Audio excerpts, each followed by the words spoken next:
sommes contents de partager avec vous la parole de Dieu à cette journée spéciale internationale des éclaireurs, qui porte le thème éclaireur avec un but. Répétez après moi. Éclaireur avec un but. Éclaireur avec un but. Aujourd'hui, nous nous joignons à des milliers d'éclaireurs à travers le monde pour célébrer la journée des éclaireurs et les 75 ans d'un ministère qui a conduit de nombreuses personnes au pied de Jésus pendant plus de 7 décennies. Dans tous les coins de la planète où se trouvent des jeunes fidèles et courageux, nous proclamons avec audace que Dieu a un dessein pour chacun d'entre nous en tant qu'éclaireur adventiste à ces derniers jours. Amen. Aujourd'hui, nous allons parler d'un jeune homme qui vous ressemble. Il n'était ni le plus fort, ni le plus âgé, ni le plus populaire comme Fayoulou ou Constamtin. Il passait son temps à garder des moutons, à chanter des psaumes. Mais pourtant, Dieu l'a choisi pour accomplir de grandes choses. Il s'appelait comment?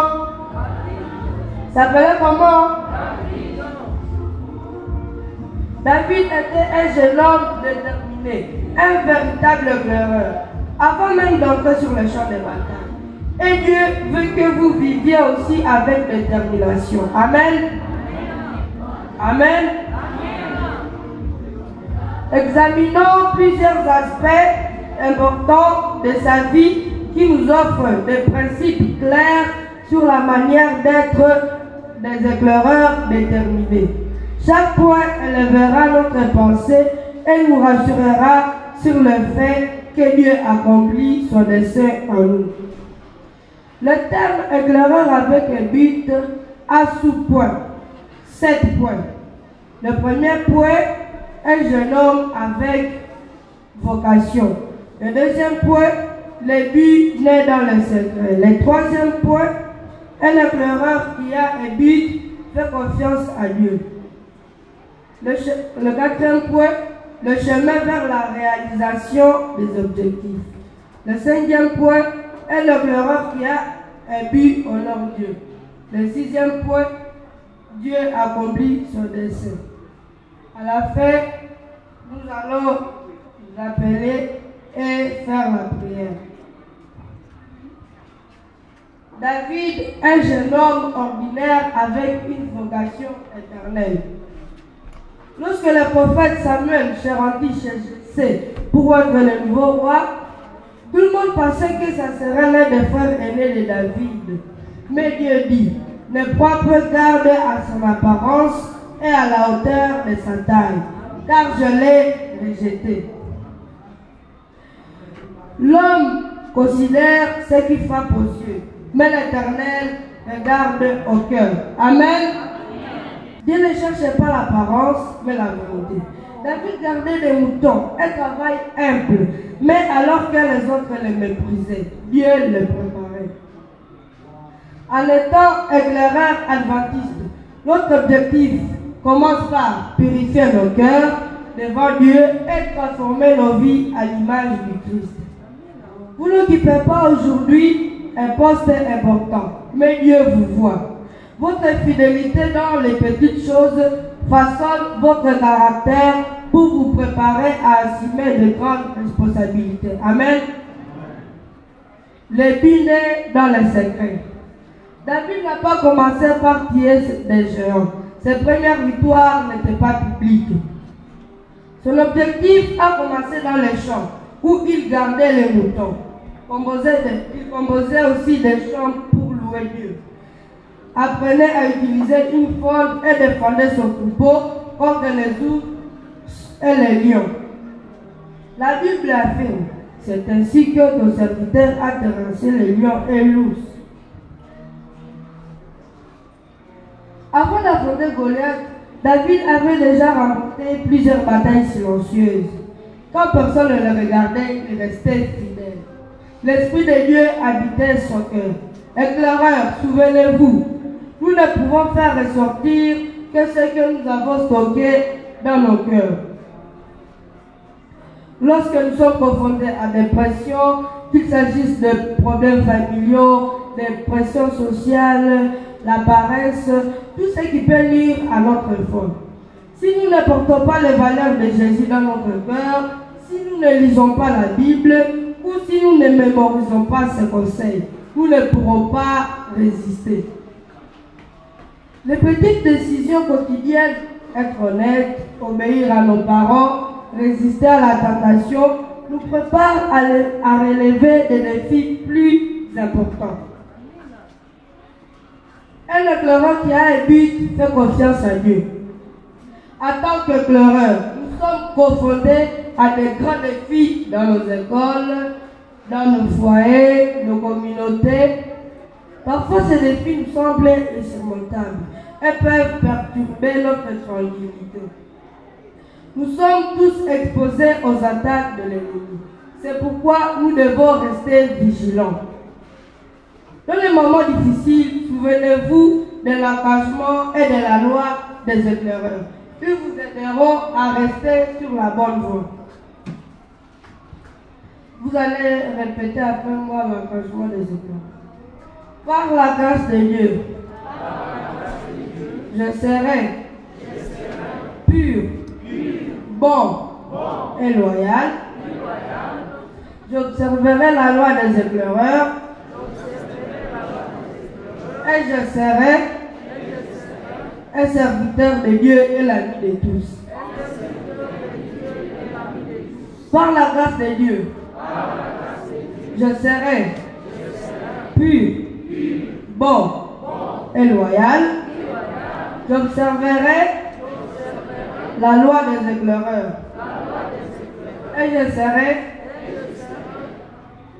serviteur de Dieu. La loi des éclaireurs me demande observer la vigile matinale,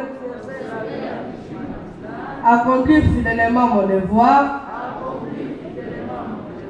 prendre soin de mon corps, être franc et sincère, être courtois et obéissant, être révérencieux au lieu de culte, être toujours joyeux, être toujours au service de Dieu. Deux volontaires pour venir répéter tout ce que je vais dire. Engagement. Par la grâce de Dieu, je serai pur, bon et loyal. J'observerai la loi des éclaireurs. Je serai l'ami. Je serai un serviteur de Dieu et ami de tous.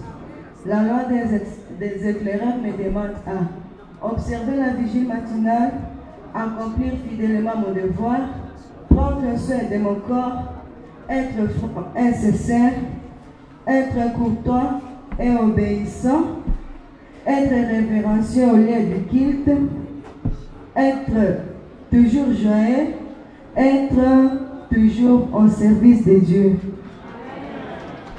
Notre volonté. Revenons à David. La Bible dit que ces géants terrifiaient tout Israël. Mais un jeune homme fidèle à son engagement et à sa loi s'éleva avec détermination. Amen.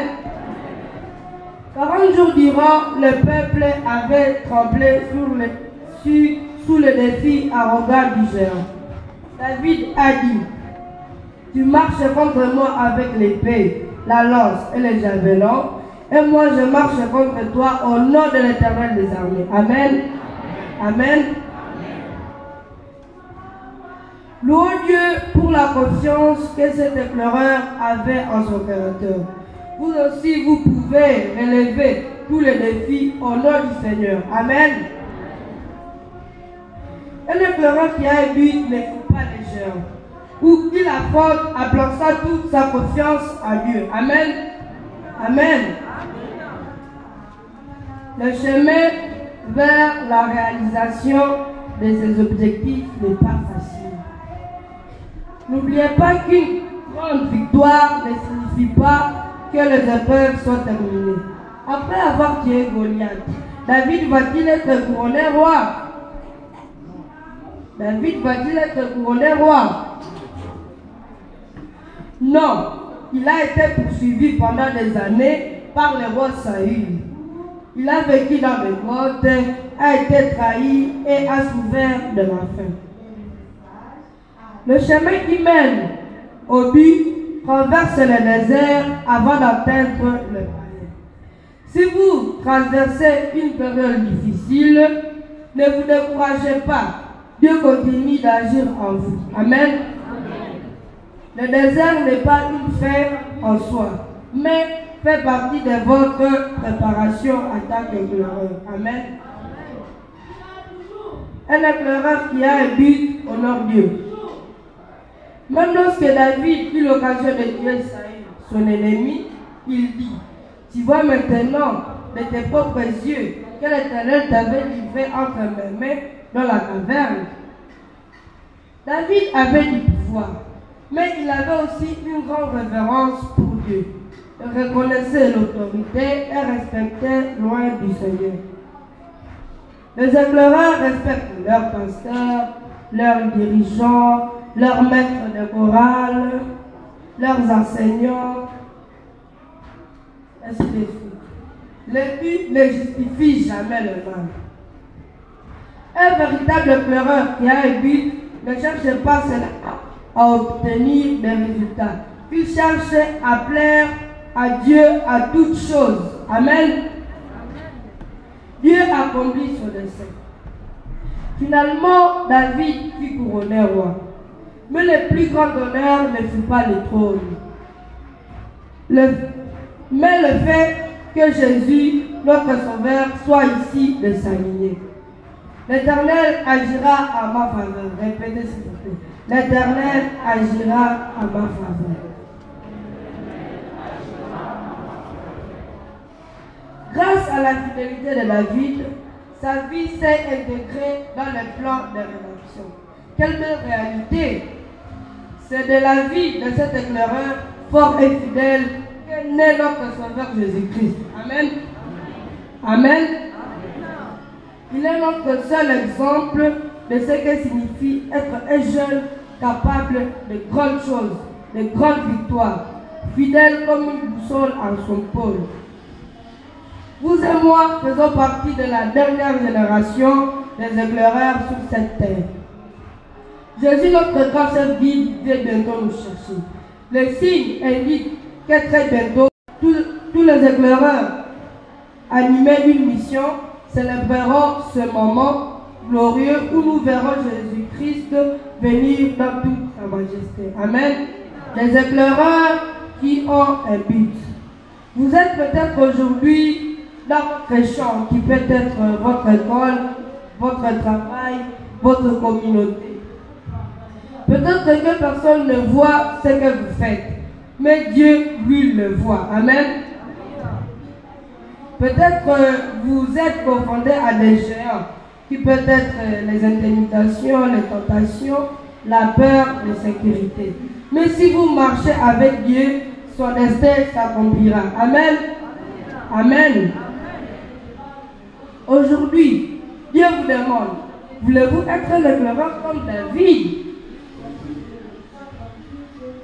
Un éclaireur qui a un but. Si votre réponse est oui, je vous invite à vous lever. Avant de prier, répétons les versets clés de cette journée des éclaireurs, qui se retrouve dans Psaume 138, le verset 8. L'Éternel agira à ma faveur.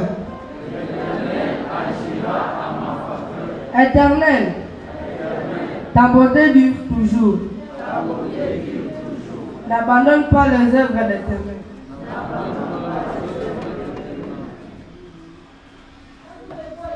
Seigneur, aujourd'hui, je me présente devant toi en tant qu'éclaireur. Je ne suis pas parfait, mais je vais vivre avec un but. Je veux que tout ce que tu as prévu pour moi se réalise. Je te demande, tout comme tu l'as fait avec David, de guider ma vie selon ton dessein. Que seuls tes plans parfaits s'accomplissent en moi. Aide-moi afin que, par mon témoignage, en tant que pleureur, fort et fidèle, je puisse conduire les autres au pied de Jésus. Et quand tu apparais dans le ciel, que je puisse vivre avec toi pour toujours. Nous te le demandons au nom de Jésus, notre Sauveur. Amen. Je vous remercie.